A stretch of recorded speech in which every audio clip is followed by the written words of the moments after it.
Hello, gorgeous people, and welcome to another TV Central One-on-One podcast. I'm Aaron Ryan. This is episode 51, 2023.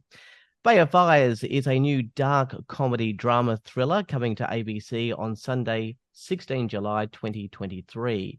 The synopsis reads, betrayed and in immediate danger, Stella is forced to move her family to the last place on earth anyone would expect. Mystery Bay isn't the kind of place they put on postcards. The locals hide secrets and outsiders are viewed with suspicion, bordering on the murderous. The cast is led by Marta Dusseldorp, an outstanding Australian actress known for her work in film, television, and theatre. Marta has established herself as a versatile and highly regarded actress, receiving critical acclaim for her performances. Her work started with the theatre, with nominations and awards for performances in work including Macbeth and Proof. Marta has most notably appeared as the lead in Janet King. She played the role of Sarah Adams in the adored series, and one of my favourites, A Place to Call Home. Outside of acting, she has served as an ambassador for charitable organisations. She's known for her advocacy and work in promoting women's equality. She's been actively involved in campaigns and initiatives aimed at addressing gender inequality and raising awareness about women's rights issues. This is also about equal representation of women in the entertainment industry and has advocated for better opportunities and roles for female actors. Marta has highlighted the importance of diverse and authentic female voices in storytelling. Very privileged to be joined now by Marta Dusseldorp here at TV Central. Marta, thank you for joining me. Thanks, Aaron. Lovely to be here. I certainly want to get to Bay of Firesthe, but I wanted to ask about your advocacy with women equality in the entertainment industry. We have some strong actresses in Australia, including one of your previous co-stars, Noni Hazelhurst, and also the likes of Claudia Carvin, Rose Byrne, Toni Collette, Deborah Mailman, Sarah Snook, Georgie Parker, Rebecca Gibney, Jackie Weaver, Lisa McCune, to name a few. Have we come a long way in terms of opportunity and equality, or do we still have a long way to go?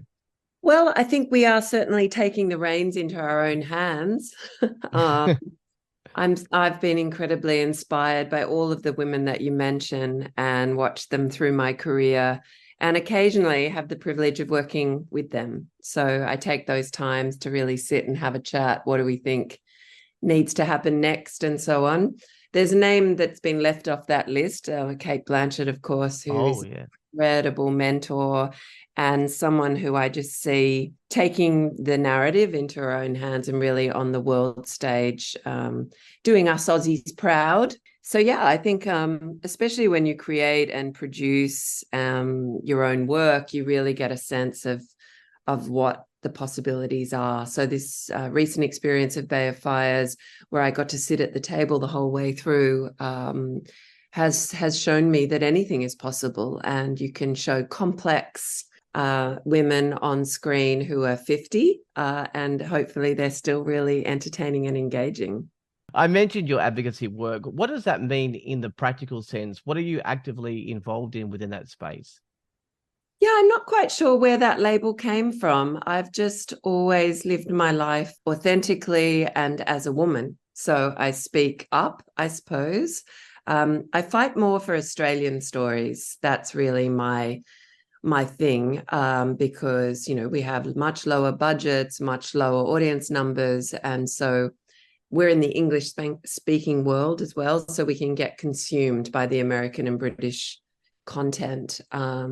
So, yeah, gender equality goes without saying for me, because I am that other side. And any opportunity I get, I always speak from the heart in that way. So I don't have an active thing that I do or don't do. I just live it all the time.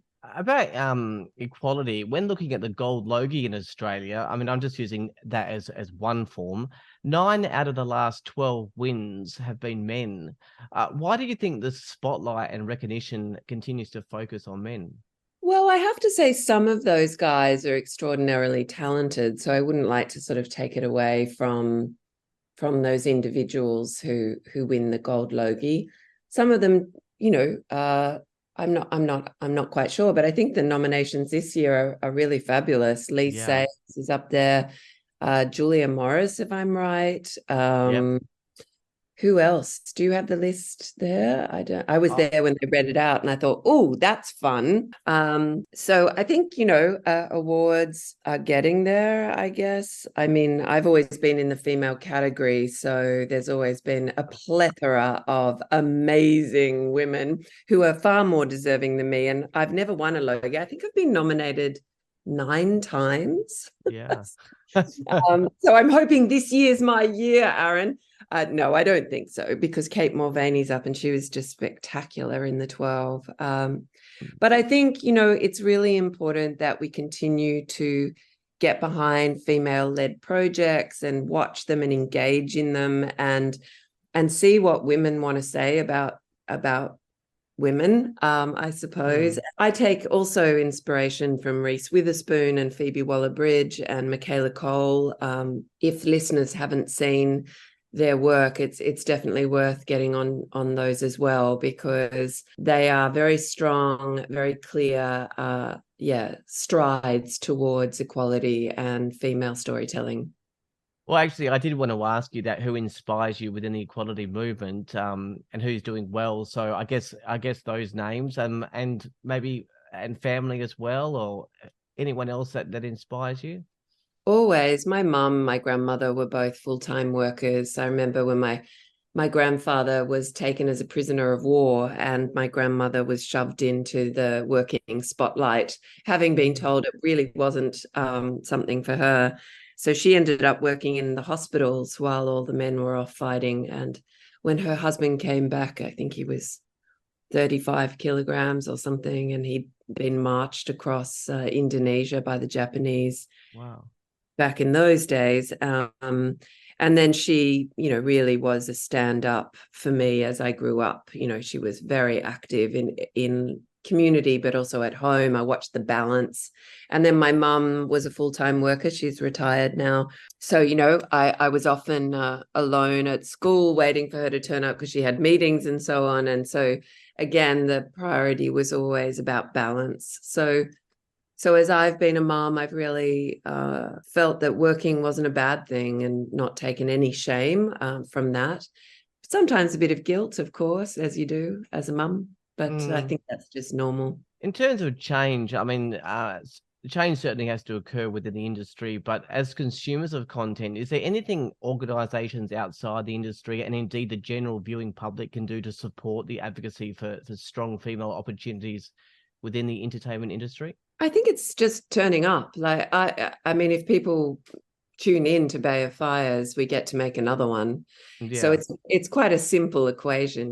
Turn your TV on, stream it on your computer at the same time, and your iPhone or your Samsung, whatever you use, or your blah blah blah. It's just turning up, and supporting and like I say, tapping in, see what people have to say of all different backgrounds. There's a massive movement around full diversity across all sorts of, all of it. So it's time. And the way to get to know it is to tune in. So that's the biggest thing. Well, let's talk about Bay of Fires on ABC. For the people that have no idea what it's about, can you explain the general storyline for the series?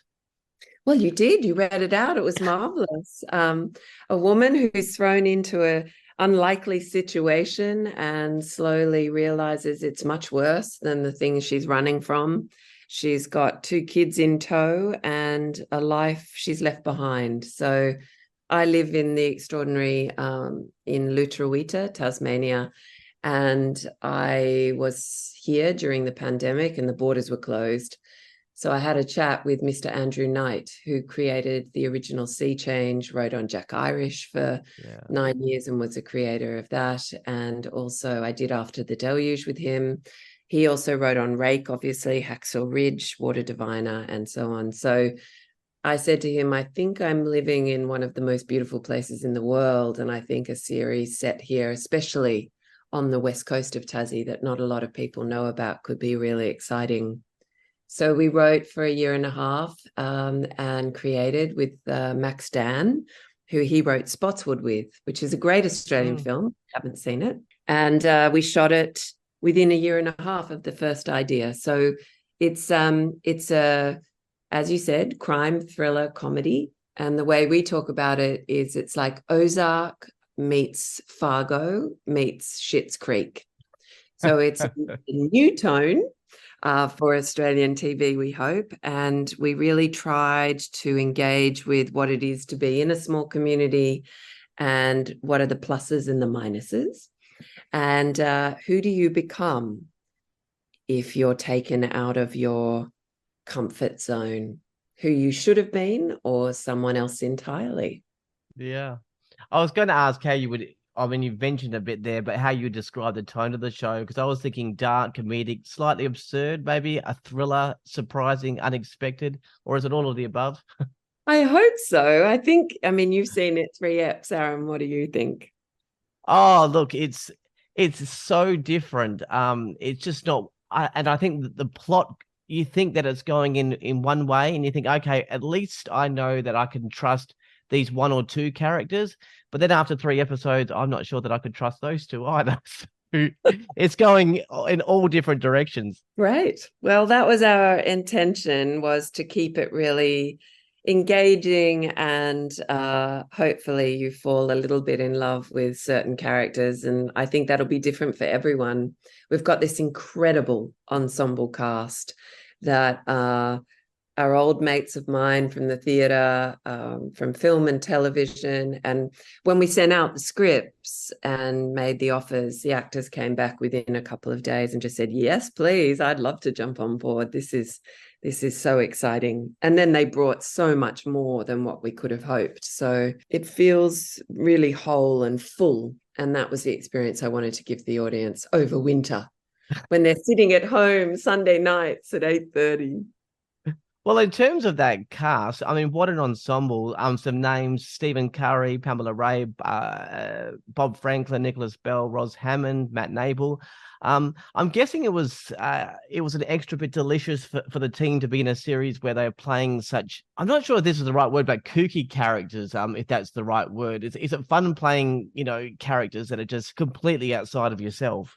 I think so. And the challenge, certainly for any actor, is to be outside of themselves and find another tool they haven't used in their toolbox, or indeed invent something completely else. I mean, these people are stalwart theatre actors, so they're not afraid to step outside their comfort zone.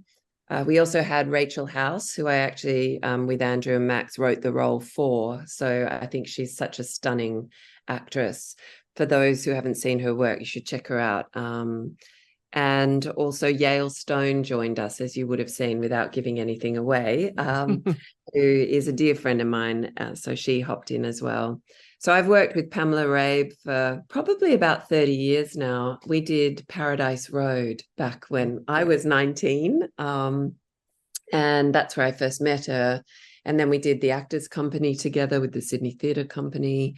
And I've shared a dressing room with her for a long time. So it was just beautiful to see her embody Magda in that way.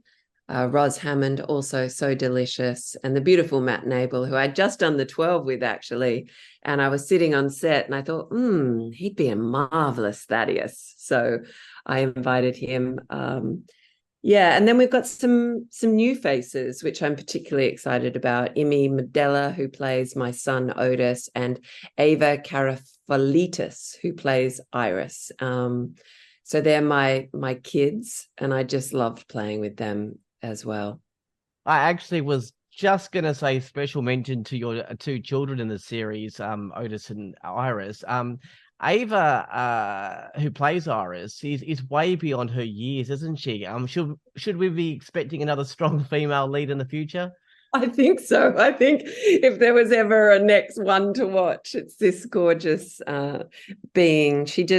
I remember the first audition she put down for Iris, and they just get sent to you. It's quite a cold experience for the actor, I imagine, where they just put this tape down, sent off into the ether. Of course, I know how that feels. And we were watching you through everyone, and there she was, Iris. It was undeniable. She just came out of the screen. And the same with Imi when he turned up, and I just went, look at his beautiful smile. And so we all met each other in a room to see if we all got on, and that was it. They were in. So I think, being the two characters are actually based on my children in many ways. And so, yeah, it was lovely to see their take on my kids who I had sort of inserted into those two roles. I get that there'll be twists and turns throughout the series, because I think as I mentioned, I'm getting suspicious of one or two of the characters that appear to be the most trustworthy, and are advocates for Stella. Perhaps is everything not all that it seems in this show, even when you think that it is? Yes, we've got to yeah, I think for me the best shows are ones where I think I know, and I go, oh, I know what this is, and then I go, okay, I really don't know what this is. So there's a big reveal in Ep 5, and we hope that we keep the audience until then. That certainly was the plan, to fully understand what she's dropped into. Yeah. Can you reveal whether the audience will get all of the answers by the end of 8 episodes? Can we expect a neatly tied bow, or is there going to be some pondering, some reflection, and some open-endedness with the show? I get quite frustrated, Aaron, when a show doesn't give me an ending. I don't know about you. I like to finish something and then decide to start again if I feel like it.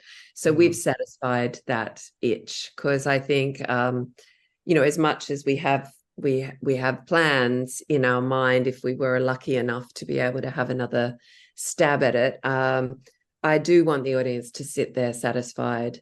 But the ponderings, yes, I would like to believe that we leave that question, which I spoke about earlier. Who do you become when you are put outside of your comfort zone? Well, the show comes from Archipelago and Fremantle. You're the director of Archipelago. So tell me about the hands-on role you have with the series beyond the lead acting role. Yeah, so as I said earlier, I created it with Andrew and Max. So we were very hands held from the very beginning. We pitched it into the ABC, just the three of us. And executive producer Greg Sitch was already on board then, because he was mentoring me to produce it. He kept saying to me, Mart, you should produce this, understand what it all means, and build your business. So I had my creative hat, and then I started building a business hat. And so I was with him. We got it, pitched it into the ABC, who picked it up straight away, actually, and started developing it, which was really exciting. So we had enough time to really talk about the scripts and dive in and do rooms and get consultants. And I think we would have spoken to easily about 20 people, different writers and people who work in the field of where she ends up. And yeah, just talking about, well, Russians. Then we had a consultant for our Russian characters and our Chechen characters. And then once we understood the ABC were really keen, we then financed it. So you have meetings with all of the amazing people at Screen Australia, Vic Screen Tasmania really got behind us, the Tasmanian government, and we filled up the finance plan, which is something I've learned all about. Then we got an international distributor on board with Fremantle International, and that's when Fremantle Australia came on board to produce it with me so that I could learn and grow. And they did such an incredible job just making sure I could sleep at night so that I could perform as the third wave of COVID hit us, and, the budget was going. We had to pick up a Saturday and all those fun things. So it really was a group effort. And being a producer means you get to sit at the table with these incredible heads of department. So we pulled together cinematographer Marty McGrath, Joe Ford, production designer Lisa Marr, costume, Fiona Rees-Jones, makeup and hair design, and I had Yvonne Collins produce alongside me as well. So it was certainly one huge, big team community. And shooting on the West Coast was very remote. We were 16 weeks out on the edge of nowhere. And I hope the series benefits from that, because it really was one of those amazing places to live and breathe in. A real privilege. We got to see a little bit of more of Tasmania, the beautiful things in the Alone Australia series that was out. That was so beautiful. Archipelago Productions, and please correct me if I'm wrong, goes beyond just making productions such as Bay of Fires. You're also involved in initiatives like Fresh Ink. Tell me more about Archipelago. So we started Archipelago Productions just before the pandemic, and then to do theatre down here in Hobart. And then we were shut down quite quickly, like everyone else. So we pivoted and we made some experimental films. We made lots of theatre productions for Tasmanians. And then slowly, as the borders opened and closed, we captured some other people. So we did The Bleeding Tree, The Maids, Winterizer, Mask of the Red Death, Past the Shallows, and recently Women of Troy and Envirotine. So we've been very, very busy putting shows on stage. And then developing this as our first sort of major television production. And that's with my husband, Ben Winspear, so just the two of us. And now with this show coming out on the 16th of July, we're going to concentrate on the screen more. We've got some features in development and another two television series with other companies. And as you mentioned earlier, so we really push for equity and we push for diversity. And we also ask, I'd love to get to a 50-50 parity of women on crews, which are particularly lacking. So that's about upskilling mainly Tasmanians for us. So I'm busy sort of chatting to people and meeting people and finding the right energy and people who really want to be in the business down here. So what I'm hoping is we have back-to-back productions, not just of ours, but there are other producers working down here at the moment. It's such a beautiful place to shoot. And I think, having a production company means that we can go for grants. That's really helpful. And then, create employment, which is really exciting, and build our own ideas and unique IP. It would be difficult to miss talking about A Place to Call Home. It was axed by Seven and then later picked up by Foxtel. The main question I just wanted to ask is, how much love did you feel at the time with the amount of support the show received after Seven's axing, which led to an absolute outpouring of shock, love, and then support for the show, which just couldn't be ignored by Foxtel, and they picked you up. Did you really feel the love? Yeah, it was pretty beautiful having all the picnics, I remember. And then when it got back up, more picnics, lots of cupcakes. Foxtel are amazing at delivering cupcakes. I have to really put it at the feet of Brian Walsh. He was the head of drama at Foxtel and recently, sadly, very sadly, suddenly passed away. So Brian listened to the fans and he respected the audience and he brought the show back. And really, without Brian Walsh, we wouldn't have 6 seasons of A Place to Call Home. And I know how proud he was of that show and how much it meant to him that he could continue it alongside Bevan Lee and all the amazing actors for that long. And so it's a sad loss for all of us. And I think so audiences need to continue to be as loud for what they want and need so that we can get new advocates in that space of commissioning. We're certainly in the era of reboots. In some cases, they work out perfectly. In other cases, perhaps the legacy should have been left with the original show. With that in mind, is there any roles like Sarah Adams or Janet King that you would like to revisit at some stage? There is one I'm talking to someone about right now, actually. And it's a reboot. And it's pretty exciting. The first 2 scripts just came in and I think they're really fabulous. And I think revisiting a character so many, many years later, without giving too much away, really gives an opportunity of showing how far we've come. Yeah. Women, and with our power and who we are and what we now don't put up with or So I hope to announce that soon, and it'll be fascinating to see how that's received. All right. Now, just for the next question, do you mind me sharing your age for the next question? Oh, I love being 50. Yeah, you turned the big 50 this year, wasn't it? Yeah, I turned 50 in February. Yeah. Look, you're certainly at the top of your game with no apparent plans to slow down. Do you consider yourself a mentor to young people coming through, like being brave and strong, beautiful, passionate, and driven, and sort of breaking down the barriers of stereotypes within the industry? Oh, I don't know. You can say that about yourself. Really, that's up for people to decide. But I do take the role of mentoring very seriously. Mm. Uh, I remember when I first met Zoe Tarakis and we were doing Janet King back in the day. And I was explaining to them about the industry and what it takes, and don't take no for an answer, and call me anytime. And we're still speaking with each other. So I think that's really fabulous, and how far they've come, and all of their beauty and wonder and talent.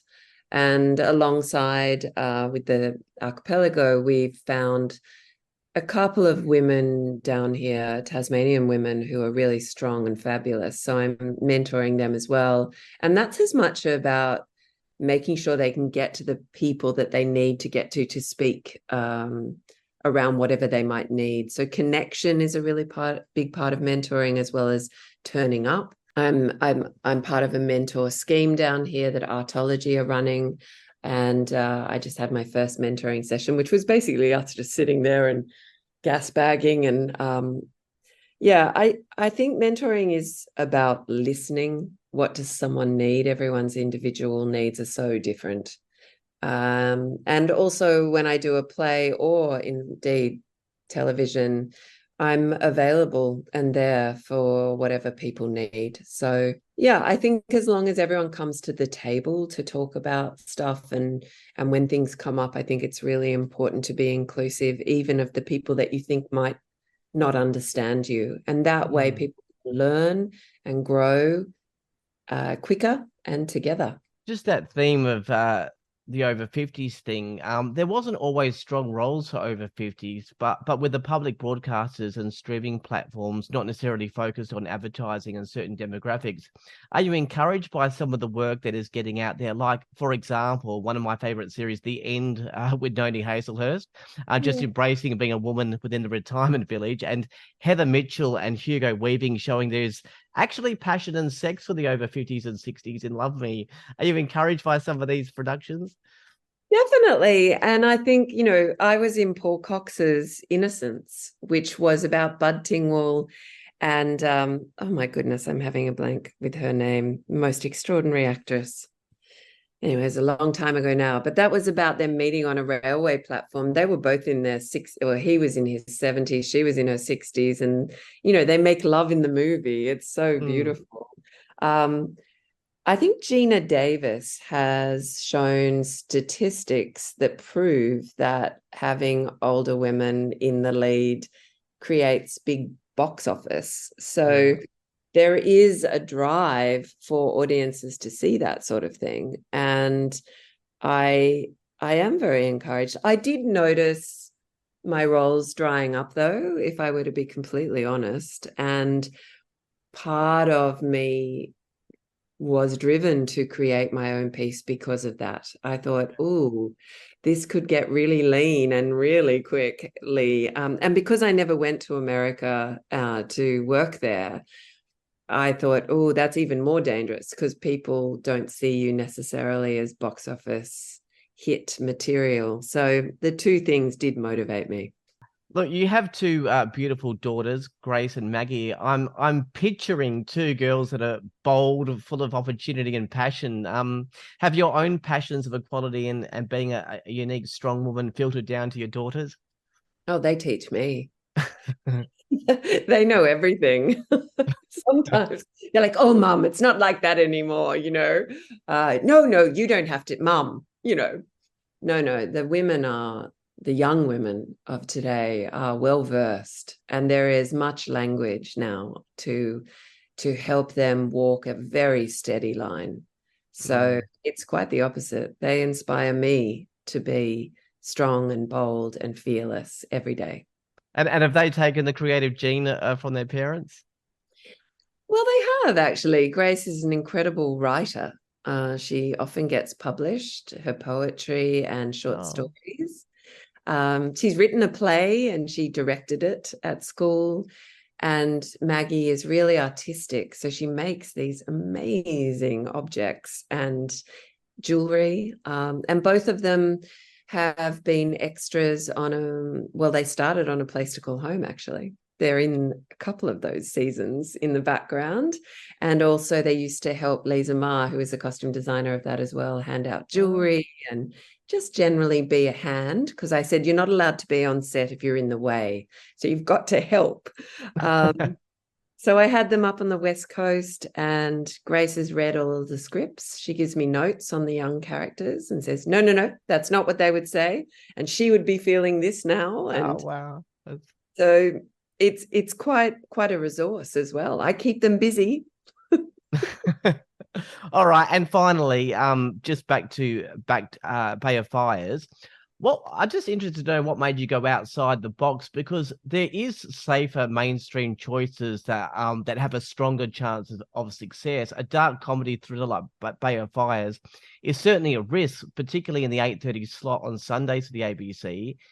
Is the creativity within the art more important than just mass appeal? Or do you think a show like this could have mass appeal? Well, we want it to have mass appeal. I mean, my favorite shows are Severance, Fargo, those sort of slightly odd. I just watched Class of '07 with the girls on Amazon.